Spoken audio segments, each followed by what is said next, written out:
Olá, alunos, sejam bem-vindos ao canal da Astro Educa e vamos estudar para o cargo de professor de História da sede SC, no nível que a banca costuma exigir: teoria e metodologia da história, correntes historiográficas, fontes e crítica documental, patrimônio cultural, temporalidades, memória e identidade, história antiga, medieval, moderna e contemporânea, colonização das Américas, história do Brasil e de Santa Catarina, relações étnico-raciais, história e cultura afro-brasileira, africana e indígena, conceitos estruturantes como poder, trabalho, gênero, etnia, colonialismo e decolonialidade, além de direitos humanos, cidadania e democracia na perspectiva histórica. No final, fechamos com a parte institucional. Sede SC, Sistema Estadual de Ensino, Plano Estadual de Educação, Indicadores, Avaliações Externas, Financiamento e Regime Jurídico do Servidor. Começando pela teoria e metodologia da história, a primeira ideia que você precisa levar para a prova é que história não é simples relato do passado e não é um depósito de datas. História é uma forma de conhecimento que investiga ações humanas no tempo, produzindo interpretações com base em fontes e em problemas. A história é sempre uma construção. O historiador não fotografa o passado, porque o passado não está mais disponível. O historiador interpreta vestígios e registros, seleciona recortes, formula perguntas e constrói narrativas explicativas com critérios de evidência, crítica e argumentação. A banca gosta muito de cobrar a diferença entre passado e história. Passado é tudo o que aconteceu.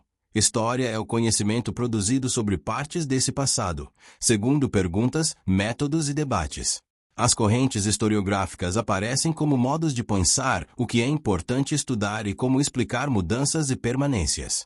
O positivismo, ligado ao século XIX, valorizou fatos, documentos oficiais, cronologia e a busca de objetividade, frequentemente com ênfase em política e grandes personagens.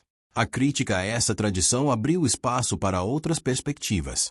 O marxismo e as histórias sociais, em diferentes vertentes, colocaram no centro o trabalho, as classes sociais, as estruturas econômicas e os conflitos, analisando como relações de produção e lutas sociais moldam instituições e ideias. A Escola dos Análises, na França, foi um marco ao ampliar objetos e temporalidades, valorizando longa duração, mentalidades, cultura material, cotidiano e interdisciplinaridade com geografia, sociologia e economia. A microhistória mostrou que recortes pequenos, como comunidades, processos e casos, podem revelar dinâmicas amplas, desde que o recorte seja analiticamente bem construído. A história cultural enfatizou representações, práticas, linguagem, identidades e circulação de sentidos, incluindo cultura popular, consumo e mídia. A história do tempo presente e a história pública aproximam pesquisa histórica de debates contemporâneos, memória social, museus, mídias e ensino. A historiografia pós-colonial e decolonial critica o eurocentrismo, questiona narrativas que naturalizam a conquista e a colonização e propõe olhar para colonialismo como estrutura de poder, exploração e hierarquização de povos e saberes que segue produzindo desigualdades. Para a banca, o essencial é você saber que diferentes correntes escolhem diferentes problemas e fontes, e que isso muda a narrativa. Uma questão típica coloca uma afirmativa como o historiador apenas relata fatos ou a história é neutra e não depende de perguntas. A resposta correta é que história depende de perguntas, interpretações e debate, com rigor metodológico, e que neutralidade absoluta não existe, mas existem critérios de controle. Crítica de fontes, coerência argumentativa, diálogo com bibliografia e transparência metodológica. Fontes históricas são o coração da metodologia. Fonte é qualquer vestígio produzido pela ação humana ou pelo contexto de uma sociedade que pode ser interrogado para responder a uma pergunta histórica. Fontes podem ser escritas, como cartas, leis, jornais, atas, diários. Podem ser iconográficas, como pinturas, fotografias, gravuras, mapas. Podem ser materiais, como objetos, edificações, ferramentas, roupas. Podem ser orais, como entrevistas e memórias. Podem ser audiovisuais e digitais, como filmes, rádio, redes sociais e bancos de dados. A banca costuma cobrar que fonte não fala sozinha. É o historiador que pergunta. A crítica documental envolve pelo menos dois níveis. A crítica externa verifica a autenticidade, autoria, data, origem, integridade do documento e contexto de produção. A crítica interna analisa conteúdo, linguagem, intenção, público, silêncios, contradições e relação com outras fontes. Também é fundamental compreender o conceito de perspectiva. Um documento oficial pode revelar muito, mas também expressa interesses do Estado e das elites. Uma memória oral revela experiências e sentidos, mas também é seletiva, atravessada por afetos e pelo tempo. O ensino de história, quando usa fontes em sala, precisa ensinar o estudante a fazer perguntas, comparar versões, identificar interesses e construir interpretação com evidências. Patrimônio cultural aparece como tema metodológico e pedagógico. Patrimônio não é apenas coisa antiga, é seleção social e política do que uma comunidade considera valioso para preservar como memória e identidade. Patrimônio pode ser material, como prédios históricos, sítios arqueológicos, obras de arte, documentos, e imaterial, como festas, saberes, práticas, músicas, culinária e tradições. A banca costuma cobrar que patrimônio é campo de disputa. O que se preserva e o que se apaga revela relações de poder, racismo, colonialismo e desigualdade. Educação patrimonial, no ensino de história, envolve leitura do território, pesquisa local, visitas orientadas, análise de monumentos e nomes de ruas, debate sobre memórias conflitantes e inclusão de grupos historicamente invisibilizados. Agora, temporalidades, memória e identidade. Temporalidade histórica não é só o antes e depois linear. A história trabalha com múltiplos tempos, curta duração dos acontecimentos, média duração de conjunturas e longa duração de estruturas e mentalidades, em linguagem adaptada ao nível escolar. A banca também cobra simultaneidade. Processos diferentes ocorrem ao mesmo tempo em diferentes lugares e escalas. Memória é um conceito decisivo. Memória é construção social do passado, ligada a identidades e disputas no presente. Existem memórias coletivas, memórias familiares, memórias institucionais, existem silêncios e apagamentos, e existem políticas de memória, como monumentos, feriados, museus e comissões de verdade. Identidade se relaciona a pertencimento e diferença e é historicamente construída. Não se trata de essência fixa. Identidades nacionais, regionais, de gênero, de classe, étnico-raciais e religiosas foram e são produzidas em processos históricos, muitas vezes por conflito e negociação. Pedagogicamente, isso significa que história não é só conteúdo, mas formação de consciência histórica, capacidade de compreender que o presente tem história, que o futuro é aberto e que escolhas e relações de poder importam. Entrando nos conteúdos históricos, começamos por história antiga. Para a prova, você precisa dominar uma visão articulada, não enciclopédica. A antiguidade inclui civilizações do Oriente Próximo, como Mesopotâmia e Egito, fundamentais para discutir Estado, escrita, religião, trabalho e organização social. Atenas e Esparta ajudam a discutir modelos políticos, cidadania e exclusão. A democracia ateniense é um tema clássico, mas a banca gosta de cobrar suas limitações. Cidadania era restrita e excluía mulheres, estrangeiros e escravizados. Roma é essencial para discutir república, império, cidadania, direito e expansão, além de transformações sociais e militares. A crise do Império Romano do Ocidente e as transformações do Mediterrâneo abrem caminho para a Idade Média Europeia, sem cair na narrativa simplista de queda e caos. A banca também pode cobrar cristianismo como fenômeno histórico e cultural. Sua expansão, institucionalização e impactos políticos e sociais, inclusive relações com o Império. Na história medieval, o núcleo é compreender o feudalismo como forma de organização econômica, social e política em diferentes regiões europeias, sem tratar como sistema rígido e igual em todos os lugares. Elementos como ruralização, relações de dependência, senhorio, servidão, economia agrária e fragmentação de poder aparecem com frequência. A Igreja é cobrada como instituição central, espiritual, cultural, econômica e política, com papel em educação, preservação de textos, normatização moral e legitimação. Também entram temas como renascimento comercial e urbano, crescimento de cidades, corporações de ofício e fortalecimento do comércio, além de cruzadas e contatos interculturais com o mundo islâmico, que também é parte essencial do período, inclusive como produtor de ciência, filosofia e circulação de conhecimentos. A transição para a modernidade envolve transformações econômicas, fortalecimento de monarquias nacionais, mudanças culturais e crises, como peste e conflitos, e a formação de novas estruturas de poder e economia. Na história moderna, os conteúdos do edital incluem grandes navegações, mercantilismo, reforma religiosa, iluminismo e revoluções burguesas. As grandes navegações precisam ser entendidas como expansão marítima europeia ligada a interesses econômicos, tecnológicos, políticos e culturais. Não foi descobrimento neutro, foi conquista e colonização, com violência, genocídio, escravização e reorganização do mundo. O mercantilismo envolve fortalecimento do Estado monárquico, busca por metais preciosos, balança comercial favorável, monopólios coloniais e companhias de comércio, preparando o sistema colonial e o capitalismo comercial.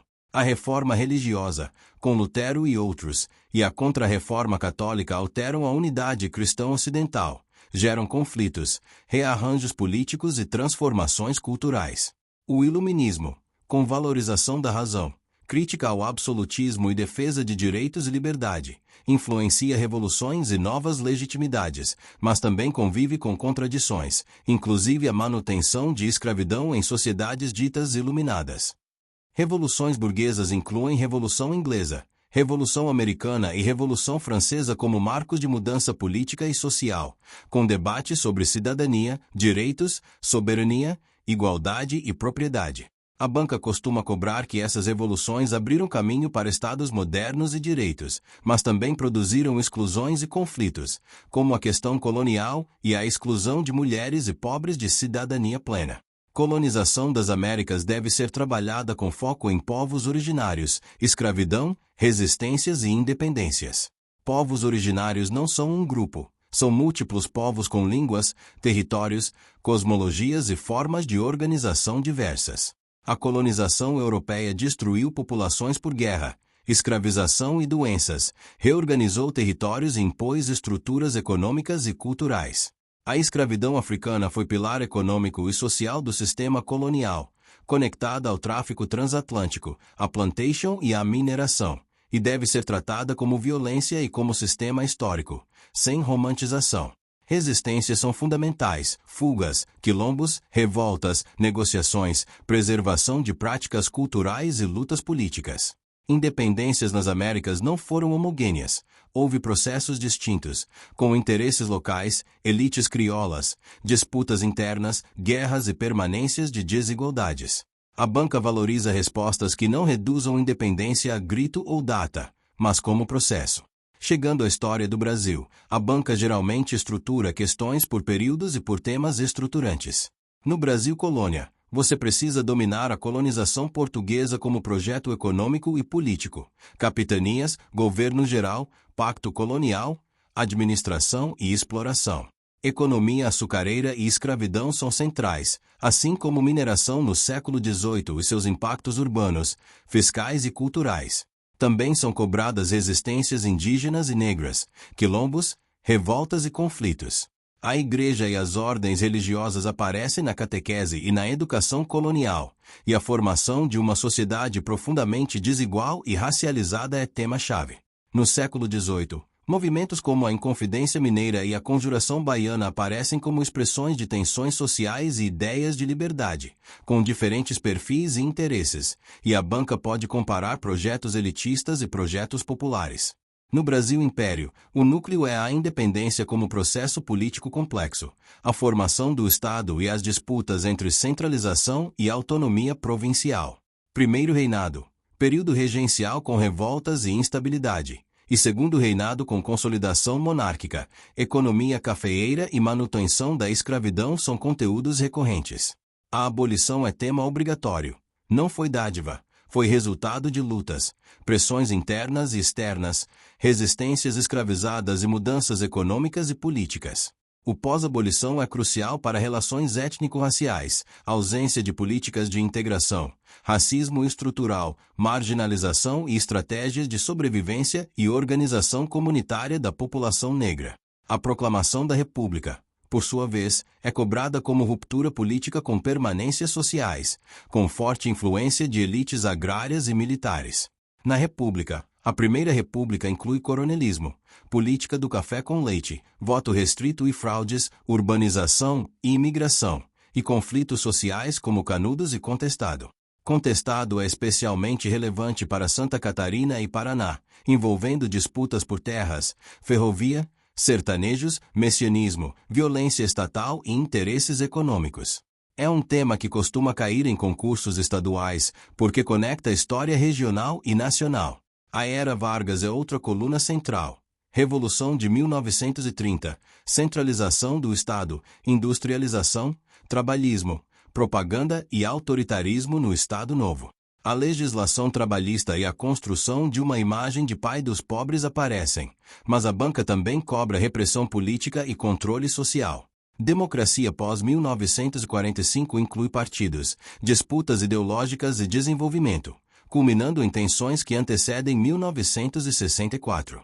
A ditadura civil-militar deve ser dominada com clareza conceitual: golpe, autoritarismo, supressão de direitos, censura, perseguição política, tortura e controle, além de projeto econômico e desenvolvimento desigual. O termo civil-militar aparece porque houve participação de setores civis, empresariais e políticos.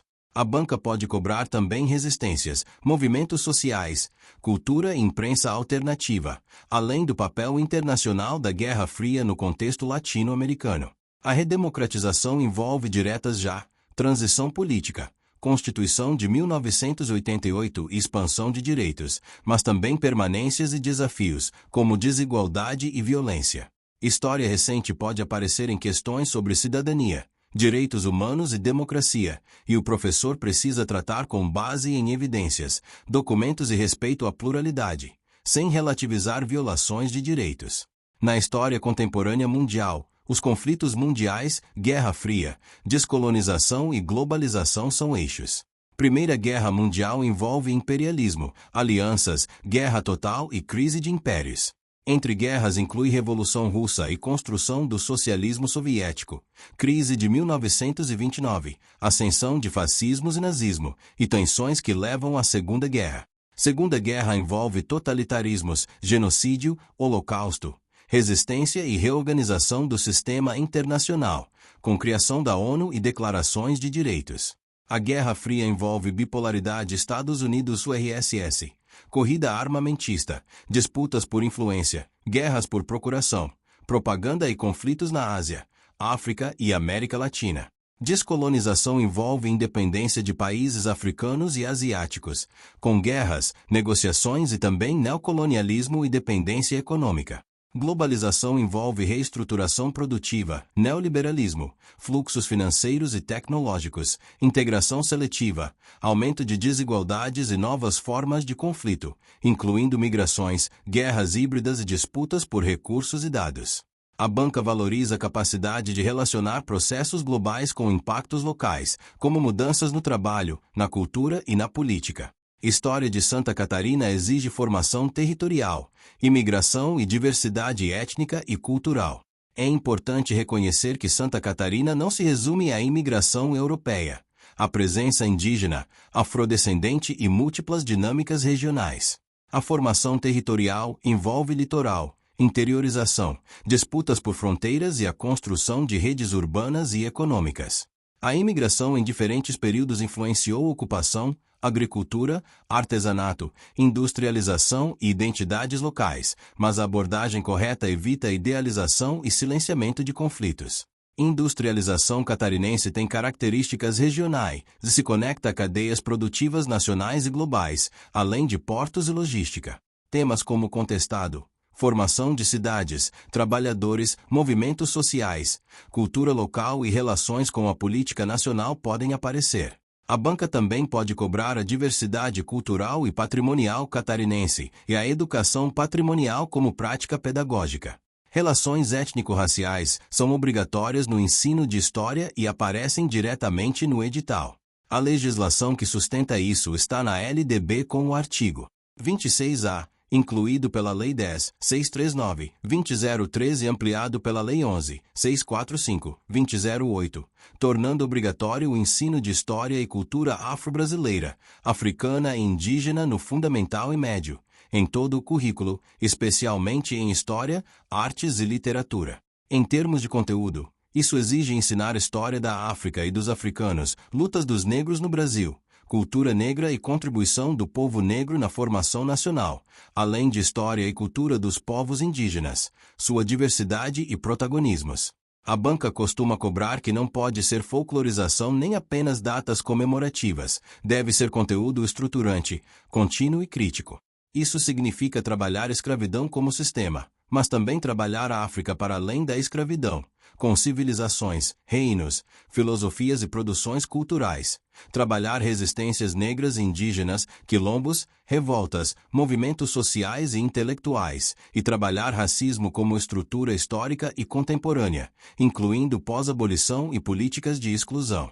Os conceitos estruturantes do edital, como poder, trabalho, gênero, etnia, colonialismo e decolonialidade, servem para organizar a leitura histórica. Poder não é só governo. É relação social que se manifesta no Estado, na economia, na cultura, na família, na escola e no controle de corpos e saberes. Trabalho é categoria histórica que muda. Trabalho escravo, trabalho servil, trabalho assalariado, informalidade, precarização e novas formas digitais.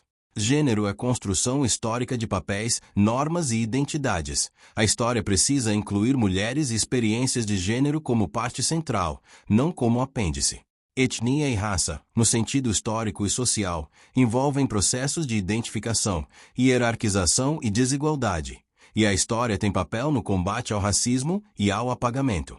Colonialismo é sistema de dominação territorial, econômica e cultural. E decolonialidade é perspectiva crítica que busca desnaturalizar hierarquias e eurocentrismos, valorizando outras epistemologias e narrativas, sem abandonar rigor e evidência. Direitos humanos, cidadania e democracia na perspectiva histórica aparecem como leitura de longo prazo. Direitos não caem do céu. São conquistas em disputas, com avanços e retrocessos. A cidadania se ampliou historicamente, mas sempre com exclusões e lutas por inclusão, como movimentos abolicionistas, movimentos operários, feminismos, movimento negro, lutas indígenas, direitos sociais e redemocratizações. A democracia é processo, não Estado garantido. Trabalhar isso em história ajuda o estudante a compreender instituições, participação, autoritarismos e a importância da Constituição de 1988 e das garantias de direitos. Metodologias do ensino de história são cobradas em termos de prática pedagógica e coerência com a disciplina. Narrativa histórica é fundamental, mas não é contação de histórias sem critério. Narrativa em história precisa ter problema, recorte temporal, evidências, explicação de causas e consequências, permanências e mudanças, e múltiplas perspectivas. O uso de fontes em sala de aula é metodologia central. Documentos, imagens, mapas, objetos e relatos devem ser analisados com perguntas orientadoras, contextualização e comparação, desenvolvendo letramento histórico. Patrimônio entra como metodologia por meio de educação patrimonial. Estudar o bairro, o município, museus, arquivos, monumentos, memória oral e lugares de memória, sempre com reflexão crítica sobre o que é lembrado e o que é esquecido. Tecnologias digitais ampliam acesso a acervos, linhas do tempo, mapas interativos, bancos de dados, museus virtuais, podcasts e produções audiovisuais, mas exigem criticidade, checar fontes, evitar desinformação, compreender manipulações e usar linguagem ética, inclusive com cuidado com imagem e dados de estudantes. A avaliação em história, dentro de uma perspectiva formativa, deve acompanhar desenvolvimento de habilidades, ler e interpretar fontes, construir argumentos, organizar temporalidades, compreender causalidades múltiplas, comparar contextos, reconhecer diversidade e produzir textos e narrativas com base em evidências. Isso pode envolver redações, análises documentais, projetos, mapas conceituais, seminários e produções multimodais, com critérios claros. A banca costuma valorizar a ideia de que avaliar história não é apenas cobrar decoreba, é avaliar pensamento histórico. Agora, fechando com a parte institucional do edital, que também cai. A organização e funcionamento da SEDE-SC. A Secretaria de Estado da Educação de Santa Catarina é o órgão executivo responsável por coordenar políticas educacionais, administrar a rede pública estadual, orientar currículos, programas e acompanhamento pedagógico e administrativo. As gerências regionais de educação, as GERED, fazem a articulação com as unidades escolares no território, apoiando a implementação de políticas, acompanhamento de indicadores e suporte à gestão. O Sistema Estadual de Ensino tem base na Lei Complementar nº 170 de 1998 e envolve órgãos normativos e deliberativos e órgãos executivos. O Conselho Estadual de Educação atua na normatização e deliberação, emitindo pareceres e resoluções. A SEDE executa políticas e administra a rede. As escolas implementam o trabalho pedagógico e administrativo por meio do PPP, Regimento, Planejamento, Avaliação e Organização Escolar, respeitando normas do sistema e diretrizes curriculares. A rede pública estadual envolve etapas e modalidades e políticas estruturantes, com forte responsabilidade do Estado no ensino médio e atuação em modalidades como EJA e educação especial na perspectiva inclusiva, além de programas conforme planejamento vigente. O Plano Estadual de Educação é o planejamento decenal com metas e estratégias prioritárias, orientando acesso, permanência, aprendizagem, equidade, formação e valorização, gestão e financiamento. Meta é alvo, estratégia é meio, monitoramento e avaliação acompanham indicadores e resultados. Indicadores educacionais como aprovação, reprovação, abandono e distorção idade série são usados para diagnóstico e tomada de decisão. A leitura correta é identificar problemas e planejar intervenções pedagógicas e de gestão. Recuperação contínua, reforço, melhoria de práticas avaliativas, busca ativa e articulação com rede de proteção quando houver vulnerabilidades. Avaliações externas como SAEB, no Estado, avaliações como SAES e outros instrumentos, geram dados para orientar políticas, formação e apoio às escolas. A banca costuma cobrar que esses dados devem ser usados para melhoria e equidade, sem estreitar o currículo. História contribui diretamente para competências de leitura, interpretação, argumentação e cidadania, que impactam resultados gerais e clima escolar. Financiamento da educação pública envolve Fundeb, transferências constitucionais e prestação de contas. O Fundeb é mecanismo central de financiamento da educação básica e sustenta a remuneração e manutenção do ensino, com regras e transparência. Prestação de contas é obrigação legal e instrumento de controle social. Por fim, regime jurídico dos servidores, direitos, deveres e responsabilidades. O servidor tem direitos previstos em lei, mas deve cumprir deveres como assiduidade, pontualidade, eficiência, urbanidade, respeito, cumprimento de normas, zelo pelo patrimônio público e sigilo quando necessário. Também responde administrativamente, civilmente e penalmente por condutas irregulares, com apuração e devido processo.